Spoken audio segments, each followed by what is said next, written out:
There are few men in history who can say they fought in both world wars. One of those rare men is known as the Unkillable Soldier, and throughout his career he sustained injuries that would have stopped most men, but nothing would deter him. This is the true story of one of the most extraordinary soldiers in history, Sir Adrian Carton de Wiart, a combatant in the Boer Wars, World War I and World War II. De Wiart served 4 decades in the army, and during that time he was shot 11 times. In the face, skull, stomach, ankle, leg, hip, groin, and had a chunk of his ear blown off. Lost his left eye and his hand.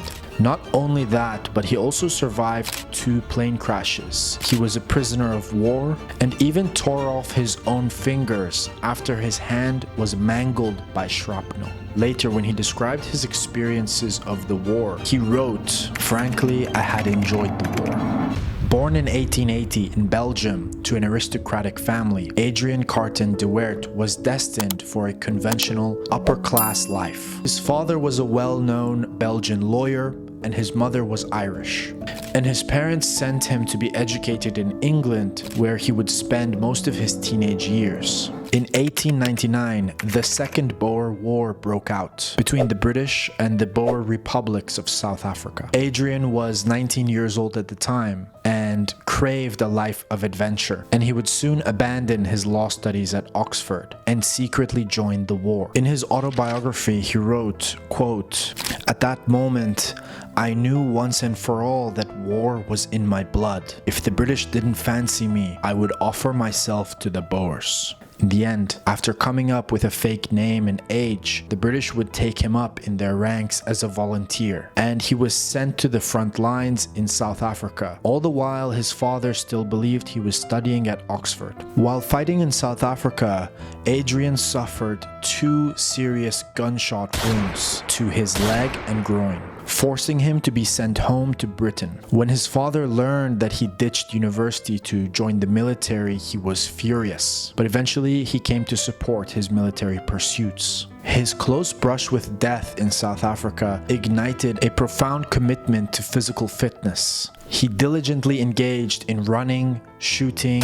and hunting, and was an avid polo player, one of his favorite pastimes. It is even said at one point he was so strong that he could rip a deck of cards in half. Despite his wounds, his passion for war only grew, and he soon returned to South Africa in 1901. He was soon promoted to corporal, but this would be short-lived, as he got into an argument with one of his superiors and punched him, and was quickly demoted again to a simple trooper within 24 hours. But this wouldn't stop Adrian in the long run. He would rise up the ranks both through his aristocratic connections and his bravery. In 1908, Adrian married Countess Friederike von Babenhausen, an Austrian noblewoman, and this was a significant chapter in his life, connecting him further with European aristocracy. When World War I broke out, Adrian was sent to Somaliland to join the hunt for a rebellious leader known as Mohammed bin Abdullah, aka the Mad Mullah. Bin Abdullah started a guerrilla war against the British, who were occupying Somalia at the time. They were fighting for their independence, and many of his followers considered him as a holy figure. Sir Adrian was put at the head of the Somaliland Camel Corps, literally a group of men riding into battle on camels. While leading his men on the hunt for the Mad Mullah, de Wiart could not resist attacking an enemy fortification headlong. As he charged with his men, he was shot 3 times. One bullet took a chunk of his ear off, the second hit his left eye, and the third bullet was a ricochet which struck him in the same eye again. Of course he would lose his eye, but in a memoir he wrote, quote, "It had all been most exhilarating fun." He was then sent back to Britain for treatment, and he was eager to join the front lines in Europe as World War I was raging.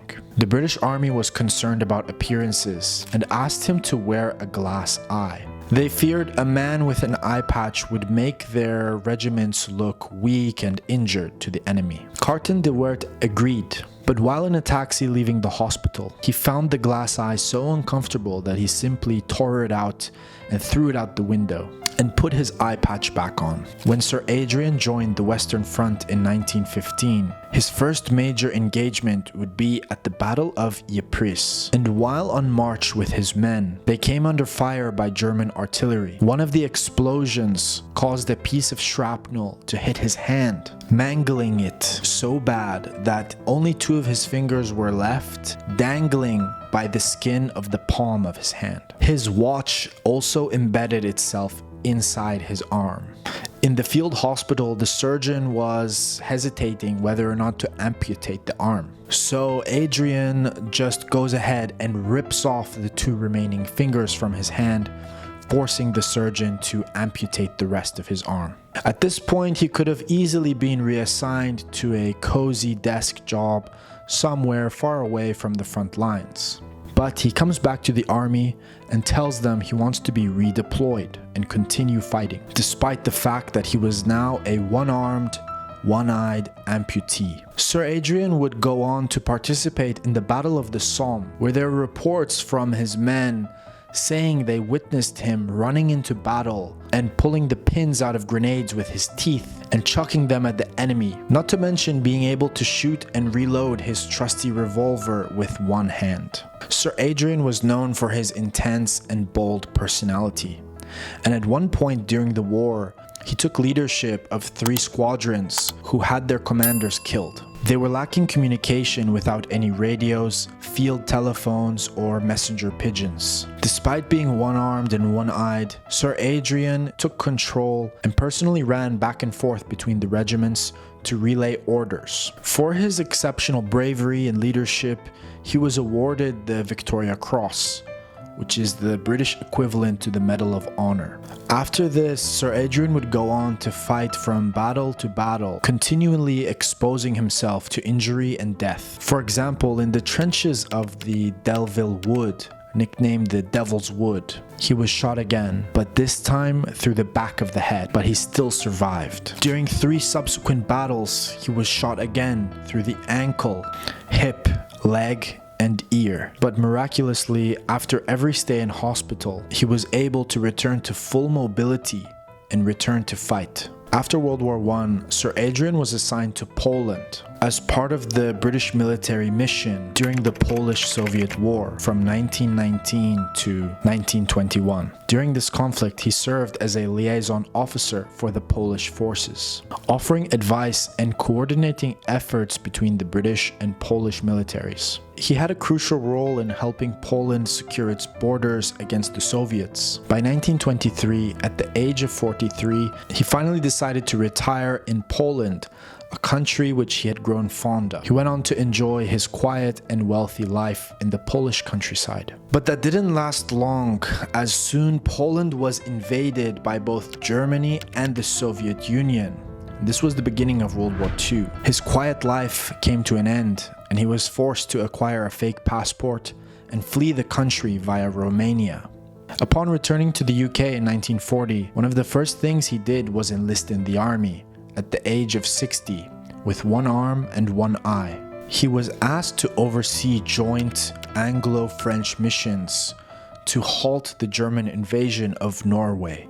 During one of his early missions, his plane was shot down over a Norwegian fjord. Instead of seeking refuge in a lifeboat, Sir Adrian and his crew treaded water in the icy Norwegian Sea, until the German plane exhausted its ammunition and flew away. After this harrowing experience, he was finally rescued. On his next mission, he was personally appointed by Winston Churchill to lead a British secret mission in Yugoslavia. Their objective was to make contact with Tito's partisans and offer them Allied support. Their plane took off from Malta, but it never reached its final destination. The Wellington bomber which they were traveling in was shot down and crashed in the Mediterranean Sea. Luckily, it wasn't too far from the coastline, and with one arm, Sir Adrian managed to rescue one of his comrades and bring them to shore. The only problem was the coast that they reached was Libya. They were quickly captured by the Italians. The Italians sent them to a high-security POW camp in the castle Vincigliata near Florence. The prison was designed to safeguard British officers who were captured in North Africa. The average age of prisoners there was 52, but they still had the energy to plan escapes, and de Wiart would be involved in 5 escape attempts, one of them being successful, where they dug a 60-foot tunnel under the castle wall.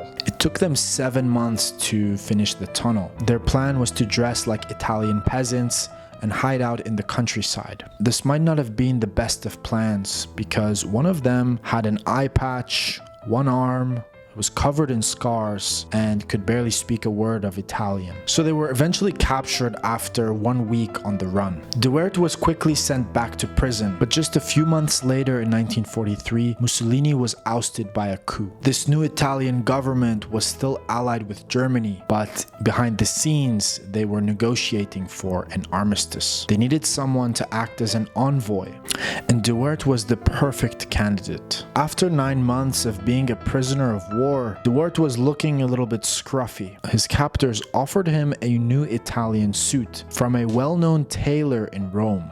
Famously, his initial response was that he would only accept a suit if it was from Savile Row in London, remarking that he, quote, didn't want to look like a gigolo. But eventually he gave in and he was happy with the suit.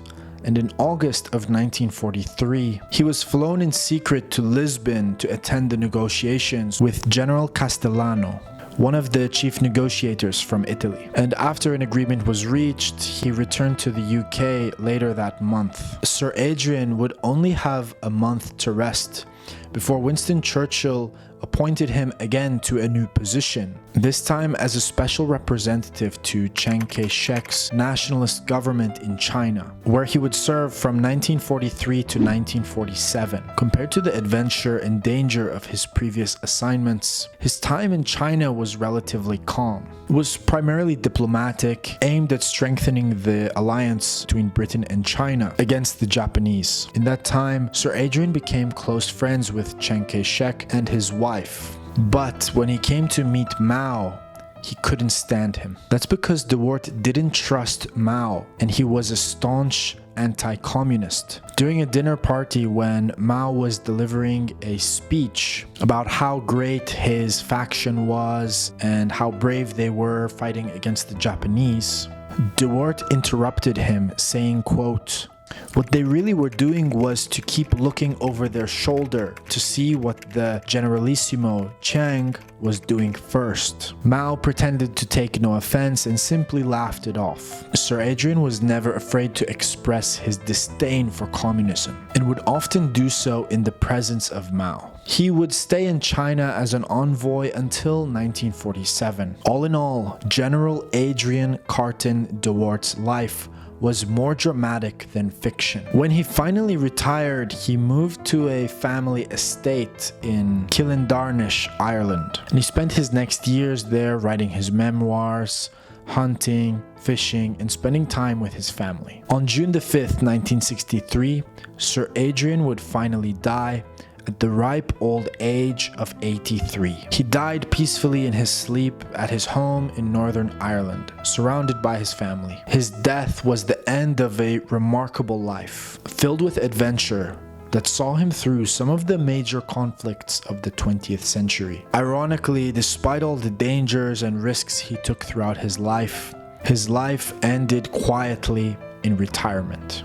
If you enjoyed the story and video, don't forget to like and subscribe, and I'll see you guys next time. Take care.